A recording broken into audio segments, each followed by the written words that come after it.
बच्चों, आज हम इस वीडियो में राम के शब्द रूप पढ़ेंगे। बच्चों को सबसे अधिक धातु रूप और शब्द रूप में ही परेशानी आती है। वह समझते हैं कि हम ये रूप याद ही नहीं कर सकते, परंतु आज हमने इस वीडियो में पूरी कोशिश की है कि वह इस वीडियो को देखने के बाद नहीं कहेंगे कि रूप लिखने में कोई परेशानी होती है।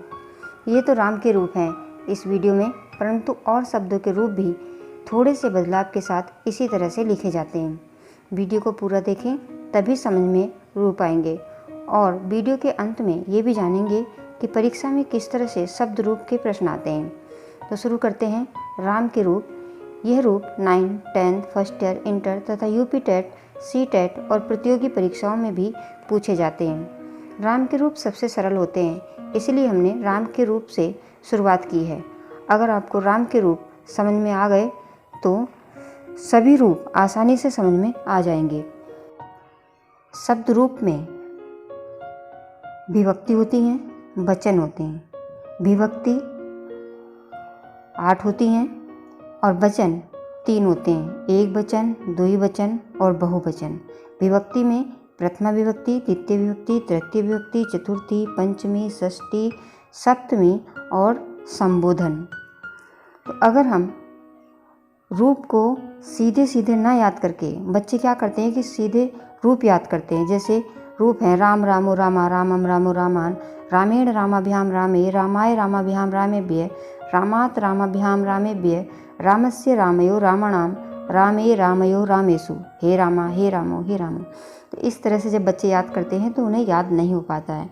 तो हमने इसका सरल विधि निकाली है कि किस तरह से हम बड़ी आसानी से राम के रूप याद कर सकते हैं। तो इसमें जो एक वचन है, तो सबसे पहले हम एक वचन के चिन्ह याद कर लेते हैं कि एक वचन के चिन्ह क्या होते हैं। तो सबसे पहले एक वचन का चिन्ह होता है विसर्ग। द्वितीय विभक्ति का, ये प्रथमा विभक्ति का चिन्ह है विसर्ग। एक लाइन वाइज याद करेंगे तो बहुत आसानी से ये शब्द रूप याद हो जाएंगे। जैसे हम पहले एक वचन याद कर लेते हैं, फिर द्विवचन के चिन्ह याद कर लेंगे, बहुवचन के चिन्ह याद कर लेंगे। तो सबसे पहले हम प्रथमा विभक्ति का चिन्ह एक वचन में सिर्फ 1-2 विसर्ग हैं, विसर्ग 2 बिंदु। द्वितीय विभक्ति में अम और तृतीय में एण और एन, कहीं कहीं एण लगता है, कहीं कहीं एन भी लगता है। चतुर्थी विभक्ति का चिन्ह होता है आय, पंचमी का होता है आत, षष्ठी का स्य और सप्तमी का ए या ए की मात्रा। और संबोधन में कुछ नहीं होता। परीक्षाओं में अक्सर संबोधन से प्रश्न भी नहीं पूछे जाते हैं। तो ये जो है प्रथमा से लेकर सप्तमी तक के ही प्रश्न आते हैं। तो अगर आप याद करें तो 5 मिनट भी नहीं लगेगी इन चिन्हों को याद करने के लिए। विसर्ग है, दूसरे में अम है, तीसरे में एण है, चतुर्थी में आय, पंचमी में आत और षष्ठी में स्य और सप्तमी में ए। द्विवचन में अगर हम चिन्ह याद करते हैं तो प्रथमा और द्वितीय का सेम है, एक जैसा है, ओ की मात्रा। और तृतीय, चतुर्थी, पंचमी का भ्याम भ्याम भ्याम। देखिए कितनी जल्दी याद हो रहा है। अगर 1 मिनट थोड़ा सा भी अगर ध्यान देंगे, एकाग्र मन से अगर पढ़ेंगे तो बहुत जल्दी इसके चिन्ह याद हो जाएंगे। षष्ठी और सप्तमी का यो यो यो यो होता है, किसी गाने से भी आप यो यो को याद कर सकते हैं। तो द्विवचन के चिन्ह हो गए, ओ की मात्रा। तृतीय, चतुर्थी, पंचमी सेम होता है, तृतीय, चतुर्थी, पंचमी का सेम होता है भ्याम भ्याम भ्याम। और षष्ठी और सप्तमी का भी सेम होता है यो यो। फिर आता है बहुवचन। बहुवचन में आ और विसर्ग लगे हैं, द्वितीय में आन लगा है और तृतीय में ए की मात्रा विसर्ग है और चतुर्थी में भी है, पंचमी में भी है और षष्ठी में राम और नाम आता है, सप्तमी में सु और पेट चिरे वाला सु भी आ जाता है। अगर आपने ये लिख करके रूप के चिन्ह याद कर लिए तो शब्द रूप लिखना कितना आसान हो जाएगा। देखिए अब हमने ये राम, रामो, रामा, अब कितना आसान हो गया लिखना। ये देखिए अगर हमने ये चिन्ह हमने याद कर लिए तो सब जगह आप राम राम लिख लीजिए। देखिए पहले में प्रथमा में हमने एक वचन में बनाया राम, 2 विसर्ग लगा दिए हैं।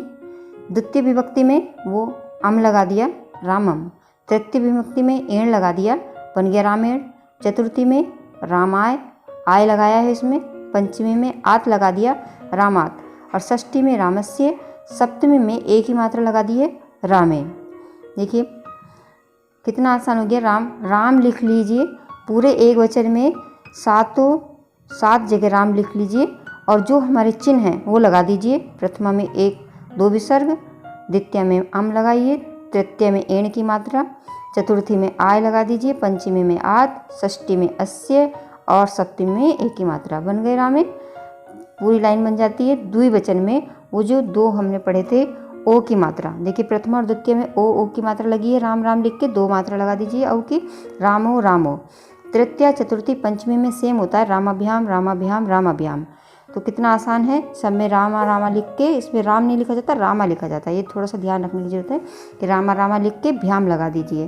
फिर हमने षष्ठी और सप्तमी में यो चिन्ह याद रखा था कि यो आएगा उसमें, तो देखिए राम राम लिख के यो लगा दो, रामयो रामयो बन गया।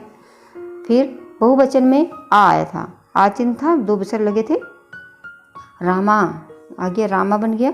उसमें आन था, द्वितीय का बहुवचन में आन, रामान। तृतीया में एक ही मात्रा विसर्ग, रामे। चतुर्थी में भिय, चतुर्थी और पंचमी भी सेम होती है, भिय भिय आता है तो इसमें रामे रामे लिखा जाता है, रामेभ्य रामेभ्य। इस तरह से षष्ठी में राम और सप्तमी में सु। ये षष्ठी और सप्तमी किसी भी धातु में होगा तो शब्द रूप में आएगा। अगर रूप लिखेंगे हम तो ये तो नाम लगा होगा या सु लगा होगा, छोटा सु लगा होगा, और या फिर इसमें षष्ठी विभक्ति के बहुवचन में नाम लगा होगा। किसी भी शब्द रूप में ये दोनों सेम ही रहते हैं। ये कितना आसान हो गया इसमें लिखना। अगर हमें चिन्ह याद है तो बहुत आसानी से हम इसके रूप लिख सकते हैं। हमें चिन्ह याद है कि राम लिख के विसर्ग लिख दिया है, द्वितीय विभक्ति में माँ लिख दिया है, तृतीय विभक्ति में एण लगा दिया, रामेण बन गया, चतुर्थी में आय लगाया है, पंचमी में आत लगाया है, षष्ठी में अस्य लगा दिया, रामस्य बन गया, सप्तमी में एक ही मात्रा लगाइए तो रामे बन गया। द्विवचन में दोनों सेम हैं, प्रथमा और द्वितीय ओ की मात्रा लगाइए, रामो रामो बना है। तृतीय चतुर्थी पंचमी में रामाभ्याम रामाभ्याम रामाभ्याम बना है। षष्ठी सप्तमी में यो लगा है, रामयो रामयो। बहुवचन में रामा और रामान, ये रामा और रामान बन गया। तृतीय में रामे और चतुर्थी पंचमी में फिर एक जैसा ही है, रामेभ्य रामेभ्य। षष्ठी में रामाणाम और सप्तमी में रामेशु। इसके कारक चिन्ह भी जान लेते हैं। तो जहाँ प्रथमा एक वचन में आता है ने, और इसका अर्थ होगा राम ने। द्वितीय विभक्ति में अम लगा है, इसका चिन्ह होता है को, इसका अर्थ हुआ रामम का अर्थ हुआ राम को। तृतीय में आता है द्वारा, यानी रामेण का अर्थ हुआ राम के द्वारा। चतुर्थी का आय है, आय का अर्थ होता है, कारक चिन्ह होता है के लिए, तो रामाय का अर्थ हुआ राम के लिए। रामात, इसका कारक चिन्ह है से भिन्न अलग, यानी राम से अलग। रामस्य, इसमें कारक चिन्ह है रा रे री का के की। जहाँ पर भी ये इससे चिन्ह आएगा, अस्य आएगा, तो या तो रा रे री होगा या का के की, उसमें अर्थ हिंदी में अर्थ छुपा होगा। राम, जहाँ पर एक ही मात्रा होगी वहाँ में पे पर, ये तीनों हिंदी में इसके अर्थ माने जाएंगे। अगर आपने ये चिन्ह याद कर लिए तो आप संस्कृत का अनुवाद भी आसानी से बना पाएंगे। जैसे जहाँ पर विसर्ग लगा है वहाँ पर ने चिन्ह छुपा होगा, जहाँ माँ है, किसी भी शब्द में रामम है या अम लगा हुआ है तो उसका समझ लो वहाँ पर ये कोल, इसका अर्थ को होगा। जहाँ पर एण होगा या एन होगा तो उसका मतलब द्वारा होगा कि द्वारा। जहाँ पर आय लगा होगा उसका वहाँ पर मतलब होगा के लिए।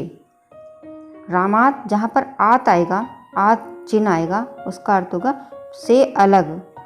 षष्ठी में जहाँ अस्य लगा होगा वहाँ पर रा रे री का के की, ये अर्थ आएंगे। जहाँ पर एक ही मात्रा लगी होगी वहाँ पर में पे पर, ये सब होगा। और इसी तरह से ये एक वचन के चिन्ह हैं, ये द्विवचन के हैं। अगर रामेशु आता है तो ये बहुवचन का चिन्ह है। परीक्षा में अक्सर रामेशु बहुत पूछा जाता है, ये बहुत ही महत्वपूर्ण है, सप्तमी विभक्ति का बहुवचन।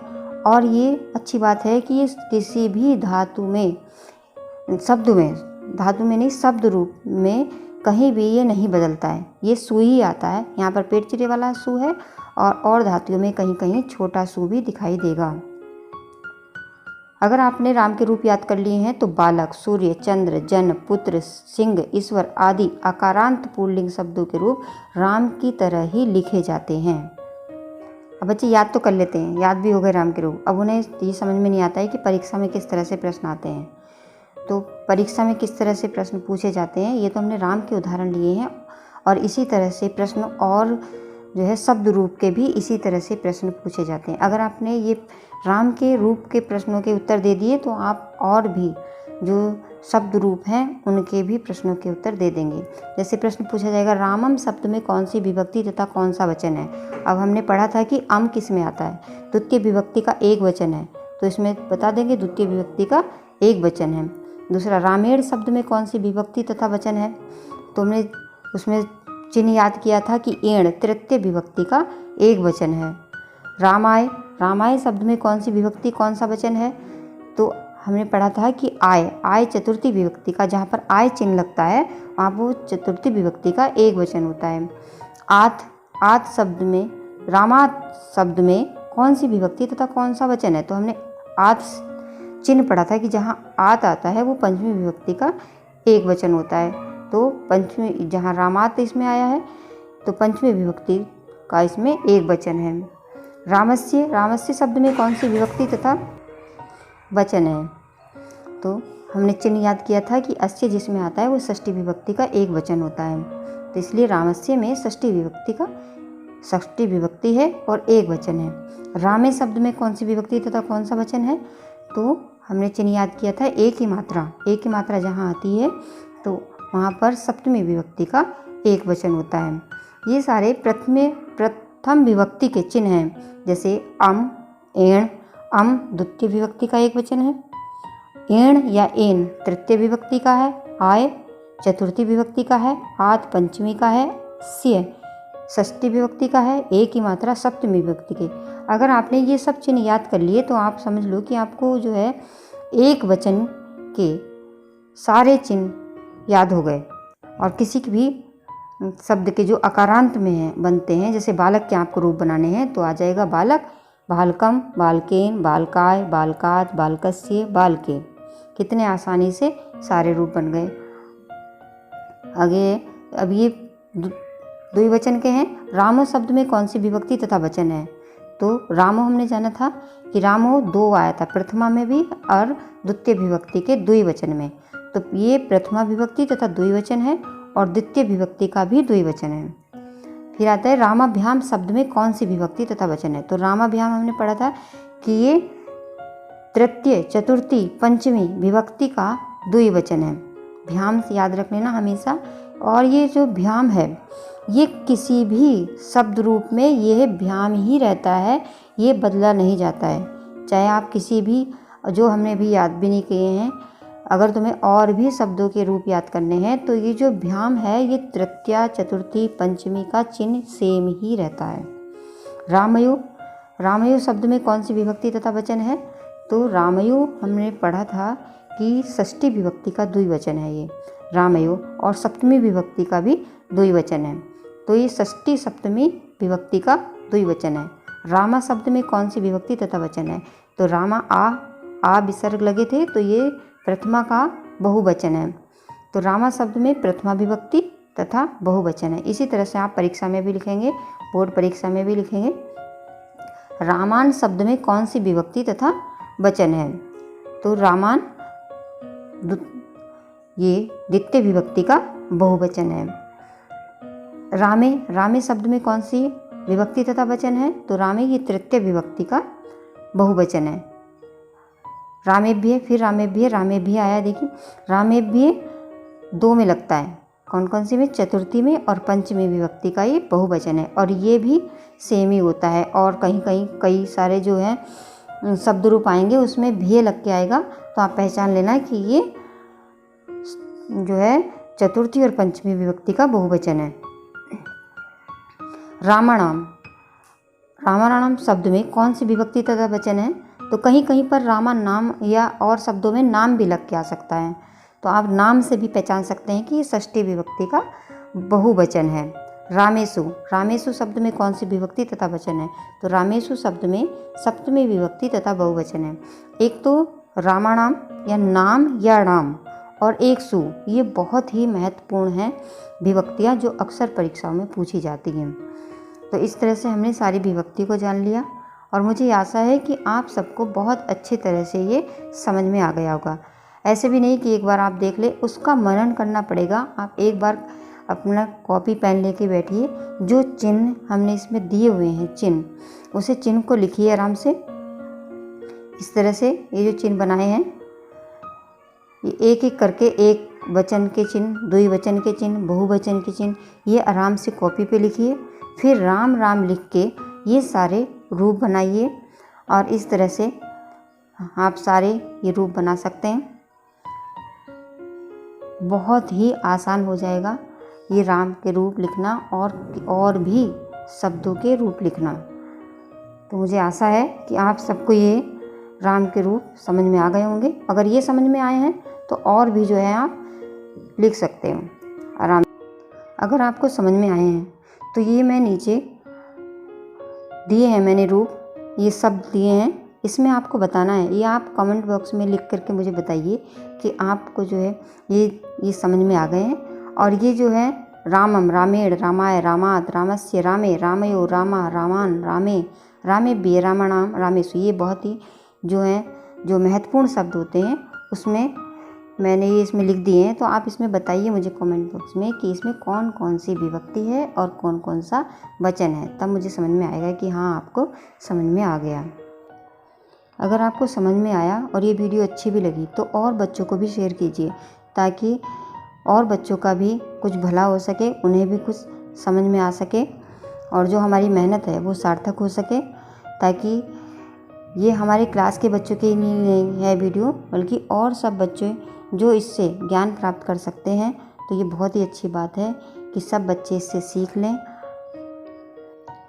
अगर सारे बच्चे मेरी सारी वीडियो को देखेंगे तो मैं समझती हूँ कि वो उन्हें व्याकरण इतनी आसान हो जाएगी कि फिर वो ये नहीं कहेंगे कि व्याकरण जो है, हिंदी के व्याकरण बहुत मुश्किल होती है। व्याकरण इतनी आसान हो जाएगी, बस वो हमें 10 मिनट या 15 मिनट हमें दें अपनी इस हमारी वीडियो को देखने के लिए, और कॉपी पेन लेके बैठें और जो इसमें बोला जा रहा है वो अपनी कॉपी में लिखें। तो मुझे विश्वास है कि व्याकरण बहुत ही सरल हो जाएगी और बोर्ड में बच्चे अच्छे प्रतिशत से पास होंगे। धन्यवाद।